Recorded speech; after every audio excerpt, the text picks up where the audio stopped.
Breaking news এই মুহূর্তে police হেফাজতে চীনা চর তদন্তকারীদের নজরে ধৃতের 2 সুইস পাসপোর্ট মাত্র একবার চীনে গিয়েছিল। আর ডিটেল জানবো, আপনাদের জানাবো। বিশ্বজিৎ রয়েছে আমার সঙ্গে। বিশ্বজিৎ, কিভাবে পুলিশের জালে চীনা চর? দেখো, এসএসবির জালে এই চীনা চর প্রথম অবস্থায় ধরা পড়ে। নেপালের নাগরিক পরিচয়পত্র দেখিয়ে তিনি কিন্তু নেপাল সীমান্তে করে ভারতে প্রবেশের টক ছিল এবং সেই সময় অসঙ্গতি পাওয়ায় তাকে কিন্তু প্রথম অবস্থায় আটক করা হয় এবং জিজ্ঞাসাবাদ চীনা যোগ স্পষ্টভাবে প্রমাণ পাওয়া তাকে কিন্তু গ্রেফতার করা হয়।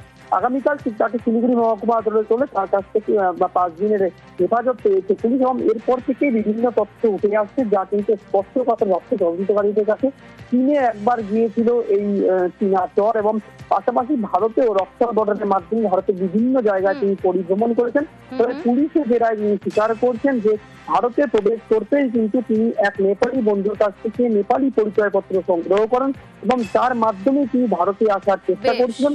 বলতে ভারতের বৌদ্ধ যে বিভিন্ন জায়গা সেখানেই তার পরিভ্রমণের কথা ছিল, কিন্তু শুধু কি পরিভ্রমণ না, এর পেছনে অন্য কোনো অসঙ্গতি তা কিন্তু অবশ্যই তদন্তকারীরা জিজ্ঞাসাবাদ করছে। বেশ বিশ্বজিৎ,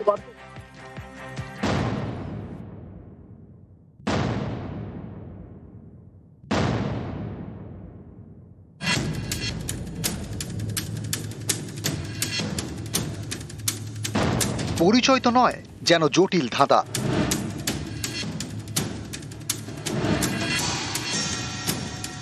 ভারতে জন্ম, চীনের নাগরিক, সুইজারল্যান্ডের পাসপোর্ট, নেপালের পরিচয়পত্র, অনর্গল কথা বলতে পারে রুশ ভাষায়। এই ব্যক্তি যে আসলে কোন দেশের সেটা বোঝায় দায়।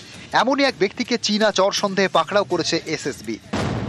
সোমবার শিলিগুড়ির পানি ট্যাঙ্কির কাছে ভারত নেপাল সীমান্ত থেকে তাকে পাকড়াও করা হয়। ধৃতের কাছ থেকে সুইজারল্যান্ডে 2টি পাসপোর্ট উদ্ধার হয়েছে। 2টি পাসপোর্টে 2টি আলাদা নাম। সুইজারল্যান্ডের নথিতেই তাকে জন্মসূত্রে চীনা বলে উল্লেখ করা হয়েছে। ধৃতের কাছ থেকে নেপালের একটি সচিত্র পরিচয়পত্র উদ্ধার হয়েছে। নথির এই গোলক ধাঁধায় কোনটা আসল কোনটা নকল সেটাই ভাবাচ্ছে গোয়েন্দাদের। রহস্য আরও বাড়িয়েছে ধৃত ব্যক্তির বয়ান। তার দাবি, তার জন্ম নাকি ভারতে, দেহরাদুনে। অনেক বছর আগে পরিবার নিয়ে সুইজারল্যান্ডে চলে যান। বছর 2-3 আগে ভারতে আসেন। নেপাল হয়ে ভারতে ঢুকে বুদ্ধগয়া, দার্জিলিং, সিকিমের মতো বিভিন্ন জায়গায় যান। তারপর ফিরে যান সুইজারল্যান্ডে। ধৃতের দাবি তিনি 50টির বেশি দেশে ঘুরেছেন। কিন্তু এই ব্যক্তি ভিসা ছাড়া কেন ভারতে ঢোকার চেষ্টা করলেন, এটাই ভাবাচ্ছে গোয়েন্দাদের। শিলিগুড়ির এই সীমান্ত বহুদিন ধরে গোয়েন্দাদের রাডারে, কারণ এর একদিকে নেপাল, অন্যদিকে ভুটান, পাশে বাংলাদেশ, আর একটু উত্তরে গেলেই চীন। নেপাল আর ভারতের মধ্যে খোলা সীমান্ত, দুদেশের নাগরিক পরিচয়পত্র দেখিয়ে পারাপার করতে পারেন।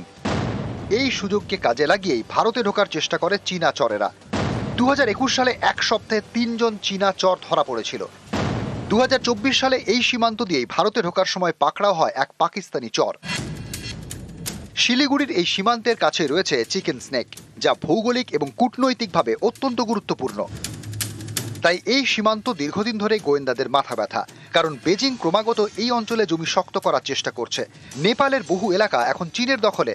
ঘরোয়া অশান্তির সুযোগ নিয়ে বাংলাদেশেও প্রভাব বিস্তার করছে চীন। ড্রাগনের বিষাক্ত নজর পূর্ব ভারতের দিকেও রয়েছে, বিশেষ করে চিকেন স্নেকের দিকে। উত্তরবঙ্গের শিলিগুড়ি করিডর, যা চিকেন স্নেক নামে বেশি পরিচিত।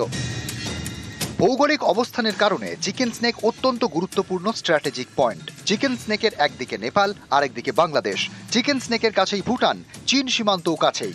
উত্তর পূর্ব ভারতের 7 রাজ্যের সঙ্গে দেশের মূল ভূখণ্ডের যোগ একমাত্র এই চিকেন স্নেকের মাধ্যমে। ঘুরপথে উত্তর পূর্বের বহু চা বাগানে লগ্নি করেছেন চীনা নাগরিকরা। ভারতের মাটিতে নিজেদের অর্থনৈতিক জাল ছড়ানোর চেষ্টা করেছে তারা, কারণ বর্তমান দুনিয়ায় সামরিক দখলদারির থেকেও অর্থনৈতিক দখলদারির কৌশলেই অনেকে শান দেয়।